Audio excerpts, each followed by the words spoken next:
Halo teman-teman, selamat datang kembali di Digi Channel. Apa kabar kalian semuanya? Semoga kalian semuanya selalu diberikan kesehatan dan kelancaran dalam setiap langkah kalian. Kali ini kita akan kembali melanjutkan alur cerita Shaman King yang telah kita bahas kemarin. Tapi sebelum memasuki isi cerita, seperti biasa buat kalian yang baru saja datang silahkan untuk subscribe channel ini. Dan jangan lupa untuk menyalakan notifikasinya, supaya kalian tidak ketinggalan info terupdate dari kami. Oke teman-teman, langsung saja, inilah Shaman King episode 27.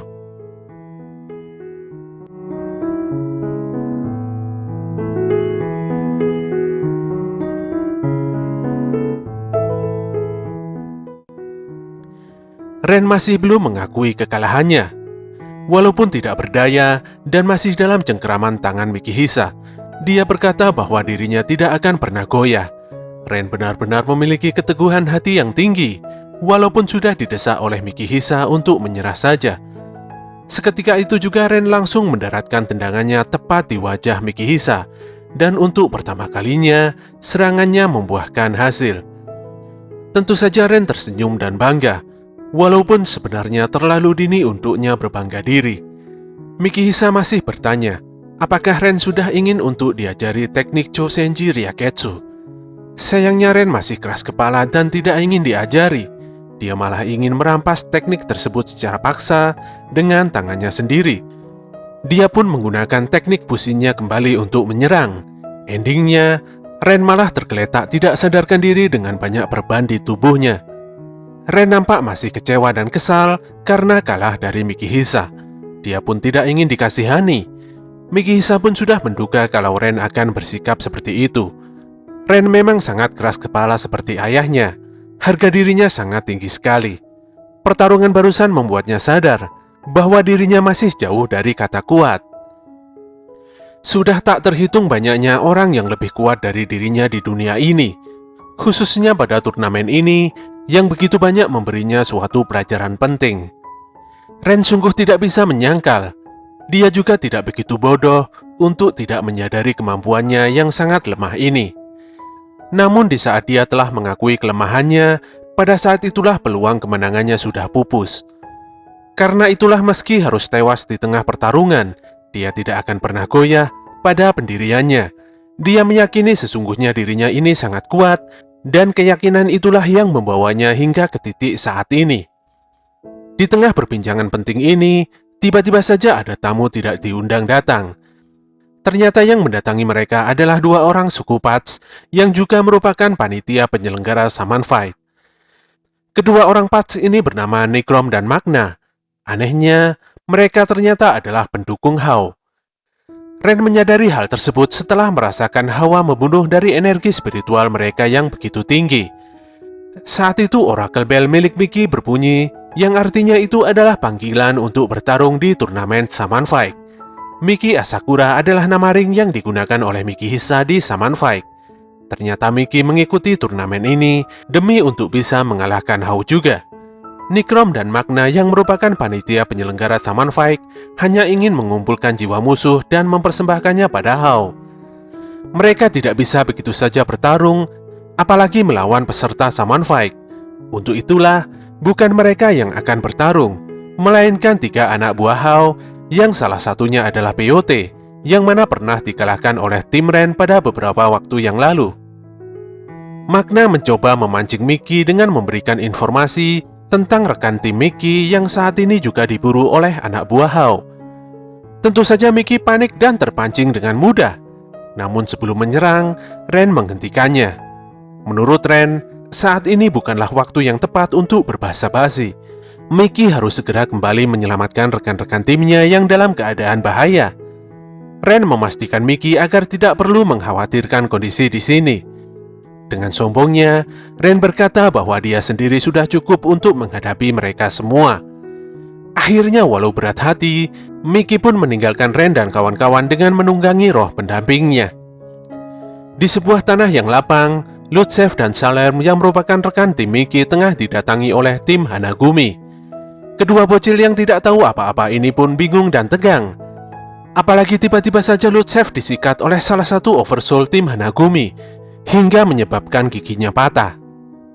Mereka berdua tidak bisa berbuat apa-apa dan hanya pasrah pada ajal yang akan mendatangi mereka. Ketika sebuah oversoul boneka musuh menyerang dengan pistolnya, tiba-tiba Lee Byron datang dan menendang boneka tersebut. Nampaknya, Anna, Taojun, dan Tamao datang tepat waktu untuk menyelamatkan Lo Serf dan Salerm. Kembali pada Ren. Ketika pria gemuk bertubuh besar yang bernama Zanjing menyerang dengan oversoul pandanya, seketika itu juga dia mendapatkan serangan telak dari Ren. Tanpa banyak basa-basi, Ren langsung mengejar Zanjing dengan businya, hingga kacamata Zanjing remuk seketika. Namun di atasnya, nampak Tarbain sudah bersiap mengeluarkan beam laser yang memiliki daya ledak lumayan besar. Tapi hebatnya, Ren masih bisa menghindari serangan Tarbain, dan bahkan kembali melakukan serangan dengan pedang petirnya. Horo-Horo dan Chocolov sedikit kaget dengan serangan Ren barusan. Melihat pergerakan dan refleks Ren yang begitu cepat, mereka berdua berasumsi bahwa Ren telah berhasil menguasai teknik yang diperlihatkan oleh Miki. Nikrom yang juga mengamati pertarungan ini berkata bahwa itu adalah teknik peramal Josenji Reketsu yang bernama Fumontonko. Teknik ini adalah teknik yang bisa membuat seseorang sadar tentang perubahan berbagai bentuk energi spiritual dari musuh di hadapannya. Nikrom sangat memuji kehebatan Ren karena bisa menemukan detak energi spiritual musuhnya dengan mudah. Nikrom menyampaikan jika itu adalah teknik yang pertama kali diajarkan Hao pada pengikutnya.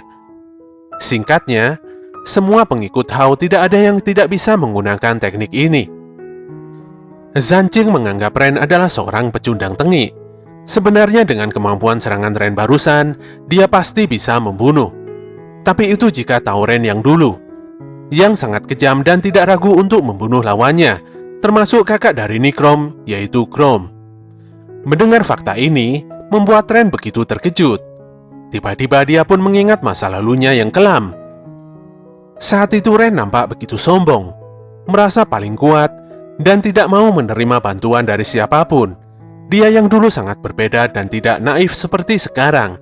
Ren pun masih terkejut, hingga dia menerima tombak dari bayangan dirinya sendiri, yang faktanya itu adalah serangan boneka mariachi raksasa milik Peyote. Serangan ini terasa sangat fatal, hingga membuat darahnya berhamburan. Sepertinya Peyote sudah lama menyembunyikan boneka mariachi raksasanya yang bernama Grande Phantasma tersebut di bawah sungai. Ren tidak menyadari kehadiran Grande Phantasma, karena saat itu dia masih sangat terkejut tentang fakta Chrome yang merupakan kakak dari Nikrom. Insiden berdarah ini membuat Horo-Horo dan Chocolov terdiam. Mereka berdua tidak habis pikir dengan kejadian buruk barusan. Mereka pun mencoba memanggil Ren dan mereka masih beranggapan bahwa Ren hanya bercanda walaupun agak berlebihan. Tenggorokan mereka tercekat, cemas dan agak takut dengan kondisi Ren. Mereka berdua terus-terusan memanggil nama Ren. Tapi sayangnya, Ren yang memang sudah pingsan hanya diam tidak berdaya. Darahnya terus saja bercucuran, seiring dengan hilangnya kesadarannya. Nikrom berkata bahwa Ren telah tewas. Meskipun jiwanya masih melekat di raganya, tapi mau berusaha sekeras apapun, melihat kondisi fisiknya itu sudah bisa dipastikan dia akan tewas. Setelah berceramah, Nikrom pun memerintahkan Peyote untuk menghabisi Horo-Horo dan Chocolov. Tapi sebelum itu terjadi, dengan cepat Horo-Horo dan Chocolov menyerang Zanjing dan Tarbain. Mereka meyakini bahwa Ren tidak akan mati, karena mereka juga memiliki rekan dokter yang hebat, dan pasti akan menyelamatkan nyawa Ren. Untuk itulah, baik Horo-Horo maupun Chocolov akan bertarung habis-habisan di sini untuk menyelamatkan Ren. Namun sayangnya serangan Horo-Horo dan Chocolov sama sekali tidak berefek sedikit pun. Nikrom melihat di Oracle Bell miliknya, ternyata serangan Horo-Horo dan Chocolov sangat amat kecil. Jadi Nikrom beranggapan seperti melawan serangga saja. Hanya dengan sekali serangan pedang, Grande Phantasma pun dengan mudah mengebaskan mereka berdua. Zanjing dan Tarbain kembali bangkit dan menghajar Horo-Horo serta Chocolov dengan jurus mereka masing-masing. Untungnya dengan sigap Horo-Horo masih sempat menyelamatkan semuanya dengan menahan serangan musuh dengan kekuatan es miliknya. Es Horo-Horo juga membuat pendarahan Ren terhenti untuk sementara. Namun sialnya, Energi spiritual Horo-Horo sudah hampir mencapai batasnya. Dia benar-benar khawatir tidak akan bisa lagi menghindari serangan musuh selanjutnya. Sementara Chocolove masih sangat sedih melihat kondisi Ren yang parah. Dia tidak menyangka Ren akan mengalami nasib buruk seperti ini. Chocolove sepertinya menaruh curiga dengan fakta kebenaran yang disembunyikan oleh suku Pats tentang Grom. Saat ini baik Horo-Horo dan Chocolove benar-benar terpojok dan bersiap dengan hal buruk serta kondisi yang tidak menguntungkan.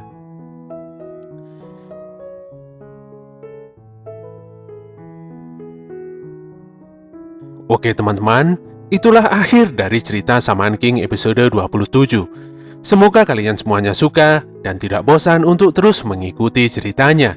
Kritik dan saran kalian akan selalu kami tunggu demi kebaikan channel ini. Bantu kami untuk terus mengembangkan channel ini dengan klik tombol like, komen, dan subscribe. Apabila info dari channel ini bermanfaat, silahkan kalian bagikan kepada teman-teman kalian. Tetap semangat, dan sampai jumpa kembali di konten kami selanjutnya.